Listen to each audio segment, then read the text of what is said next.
2,000 years ago, a little boy sat on the hillside listening to the teacher.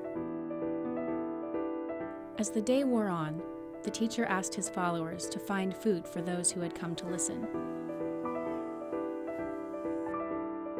The little boy offered all that he had, 5 small loaves of bread and a couple pieces of fish. Enough to feed himself, but it was a trivial amount of food for a crowd of more than 5,000. The teacher wasn't worried about the size of the lunch. He took what the young boy had to offer, gave thanks for it, and then a miracle happened. The teacher began breaking up the bread and the fish.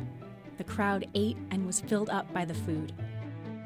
And at the end of the day, 12 baskets of leftovers were gathered from that meal. Jesus saw the hunger of those sitting in front of him. He accepted the sacrifice of that one small boy. And despite every logical explanation, Jesus fed the 5,000. Years later, this same teacher still speaks to us. We are surrounded by children, mothers, and fathers, completely devastated by hunger and poverty. But we all have something to give. That day on the hillside, the boy didn't know if his lunch would be enough. But he gave all that he had. What will you give? Feed your 5,000.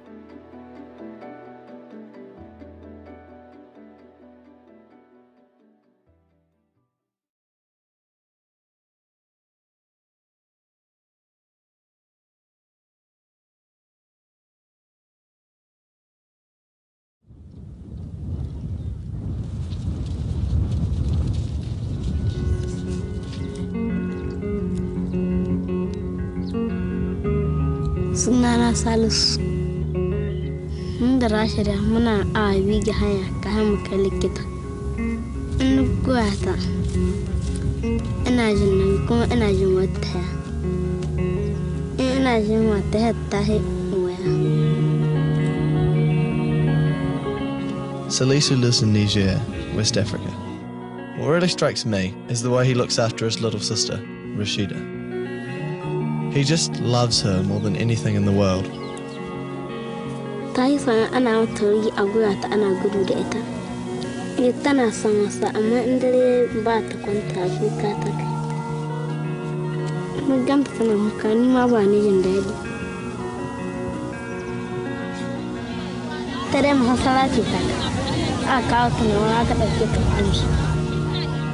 I've never experienced that sort of hunger.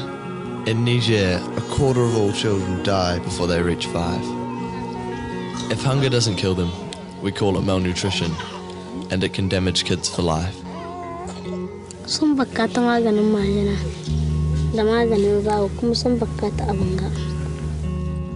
Climb peanut is a kind of wonder food that helps kids gain weight really fast. But it's not a long-term solution. These kids need real food, and there isn't any. There was so little rain this year, their crops failed, and what was left of them was destroyed by locusts.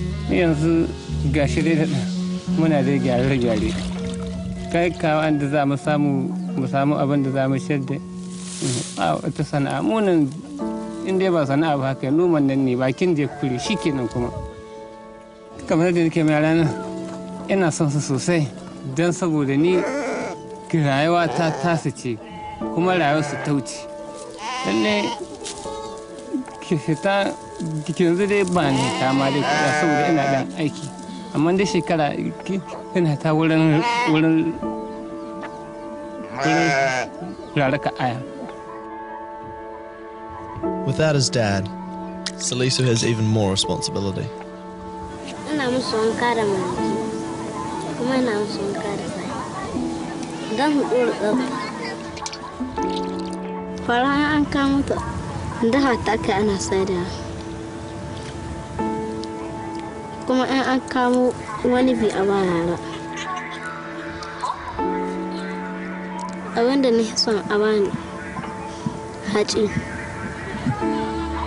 The good thing is that Salisu lives in an area where World Vision is really active. If we can raise money, they can help these kids survive. Salisu hasn't given up, and that inspires me. His future isn't decided.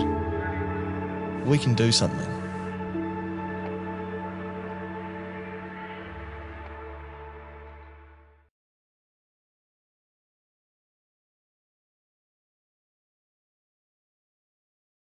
Hello, my name is Larry Probus, and I'm World Vision's Chief Financial Officer. Since coming to World Vision from corporate America in 2003, I've often been asked by donors how much of my dollar actually gets to my child or the project I support. It might surprise you, but for every dollar given to World Vision, more than $1 of value is received by the communities we serve. That's right. In our most recent year, for example, each dollar of cash donated to World Vision yielded $1.40 of benefit to the communities we serve. Let me explain how $1 donated to World Vision can multiply like loaves and fishes. When World Vision receives your donation, 60 cents is sent directly to the community you support and is used to pay for things like drilling water wells or building schools or clinics, and supporting the local World Vision staff who typically live with those we serve. Of the remaining 40 cents, 14 goes toward fundraising and administrative costs, the people and programs that provide future resources to sustain our work. When we encourage others to give, we assure future assistance to those who will need it. Now, let me tell you how the rest of your dollar is used in a way that ultimately brings more than $1's benefit to your community. By investing the remaining 26 cents of your donation into a global infrastructure of people and facilities that can ship, store, and distribute donated food, agricultural products, medicines, school supplies, and clothes, World Vision is able to deliver 80 cents worth of goods on top of the 60 cents we send in cash.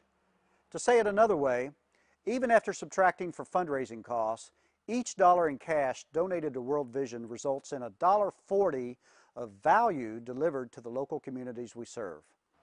This remarkable outcome is possible because World Vision staff live with the people we serve, allowing World Vision to distribute food, medicine, clothing, and school supplies to the communities supported by World Vision sponsors.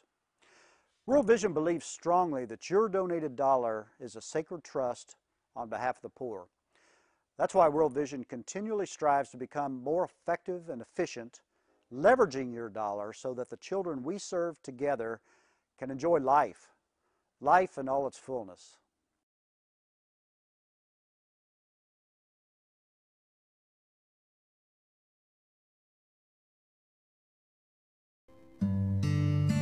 It all started with a desperate prayer. Wasini felt unable to provide adequate shelter or food for her children. On her knees in her mud-filled home, she prayed for God to end her life. But God had other plans. At about that time, Donna Galley attended a women's conference and learned about child sponsorship through World Vision.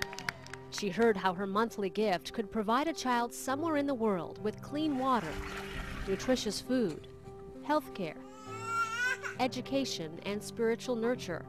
At the World Vision table, Donna found the picture of a little girl with eyes that made her own fill with tears. There was just absolutely no hope in this little girl's eyes. The little girl she sponsored that day was Sanait, Wasini's oldest daughter. Donna wrote her a letter and soon got a response. You're blessed with your family. My family was about to be scattered when you started sponsoring us. With the help of translators, the letters flew back and forth. Donna learned more about how difficult things were for Sanait and her family. She wanted to do even more. Donna and her husband decided to sponsor Sanait's younger sister, and later the baby of the family, a little boy named Tamaru. In addition to writing to the 3 sponsored children and their siblings, Donna began to correspond with Wasini. She mentored her, encouraged her, reminded her she was doing the best she could for her children. We know you're concerned about our life. As you know, life is very difficult. 2 women connected over the miles. For each of them, the letters and pictures were treasured. After nearly 8 years of loving a family through letters and prayer, Donna and her husband Jeff find themselves in Wasini's world. And finally, in her arms. Tamaru! The little girl Donna first sponsored is tall and healthy now, She's beautiful. with a smile that competes with the Ethiopian sun. Her life has drastically changed. Wasini proudly shows Donna and Jeff the home they made possible, the gray. shows them all their faithful support has provided. And you all slept in here? And then Wasini takes Donna to the old hut with the holes in the roof, where she once prayed to end her life. This tale of two women comes full circle.